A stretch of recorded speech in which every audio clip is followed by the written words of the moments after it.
천만 촛불 항쟁, 그리고 촛불로 들어선 정권. 공공부문 비정규직의 정규직 전환. 우리는 비정규직 차별이 해소되고 노동이 존중되는 세상이 이루어지리라는 희망을 품었습니다. 그러나 현실은 최저임금의 상여금과 복리후생비 일부가 포함되는 걸 두고 노동계의 반발이 거셉니다. 생계비 보태려고 이제 나오는 건데요. 그거를 10만 원, 20만 원 더 깎겠다고 정부에서 나서니 납득이 안 되죠. 최저임금법이 개혁되었고 탄력 근로제가 확대되었습니다. 탄력 근로제 확대 논란, 그 핵심은 노동계에서 노동자의 과로와 임금 삭감을 우려한다는 겁니다. 경영계는 파업 때 대체 근로 허용, 사업장 점거 금지, 단체 협약 유효 기간을 4년으로 늘려야 한다고 요구하고 있습니다. 자본은 노조 파괴법을 밀어붙이고 있습니다. 그러는 사이 빈부격차는 더 벌어졌고 소득이 높은 가구와 낮은 가구의 격차가 11년 만에 가장 커졌습니다. 그리고 우리들의 일터인 학교 현장은 여전히 열악하기만 합니다. 초등 돌봄 전담사 대부분이 하루 2-3시간 초단 시간의 질 낮은 일자리 상황에 처해 학교 급식실 노동자 한 사람이 3-4시간 동안 만들어야 하는 음식은 평균 150인분. 이 씨도 시간에 쫓기다 사고를 당한 겁니다. 행정업무 담당으로 교육활동을 돕는 역할인데 교사들 먹을거리까지 챙겨야 했습니다. 학교 야간 경비원 77살 안형근 씨는 하루 16시간을 일합니다.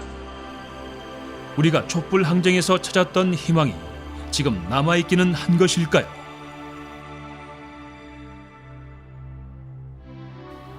우리의 자랑스러운 조직, 전국 학교 비정규직 노동조합. 지난 8년간 우리는 투쟁을 통해 많은 성과를 이뤄냈습니다. 하지만 우리가 정말 이루고 싶은 꿈은 여전히 남아 있습니다. 우리가 수없이 기다려오고 홍보왔던 정규직화를 정말 우리 힘으로 쟁취해낼 것입니다. 최저임금 이상의 기본급 인상, 교육 공무직 법제화, 정규직 대비 80% 임금과 공정임금제 실현, 학교 비정규직 정규직화는 문재인 대통령의 공약입니다. 약속을 지켜야 합니다. 올해 정규직 전환의 마지막 기회입니다. 문재인 정부 집권 3년 차인 올해는 내년 총선을 앞두고 그나마 개혁 의지가 남아있는 마지막 해가 될 것입니다. 뿐만 아니라 재선, 3선의 교육감들은 벌써부터 이번 임기가 마지막이라며 귀를 막고 있습니다. 내년이면 더더욱 몸을 사릴 것입니다. 올해는 문재인 대통령의 공약과 교육감의 정책 협약에 대한 약속 이행을 받아낼 마지막 해가 될 것입니다.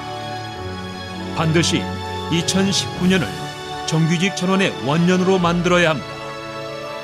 우리의 투쟁은 우리뿐만 아니라 비정규직이라는 신분적 차별과 사회 양극화 해소에 기여하는 사회적 투쟁이 될 것입니다. 공공부문 비정규직이 함께 투쟁할 것입니다. 민주노총은 2019 공공부문 비정규직 철폐 공동파업위원회를 구성하고 주요 산별연맹과 파업 투쟁을 선포했습니다. 우리 조합원들과 20만 공공부문 비정규직 노동자들이 같이 투쟁한다면 우리는 반드시 승리할 수 있습니다. 70%의 조합원이 3.1 총파업을 알고 있고 조합원 설문조사에서 수많은 조합원들이 7월 3, 4, 5일 총파업에 동참 의사를 밝혔습니다.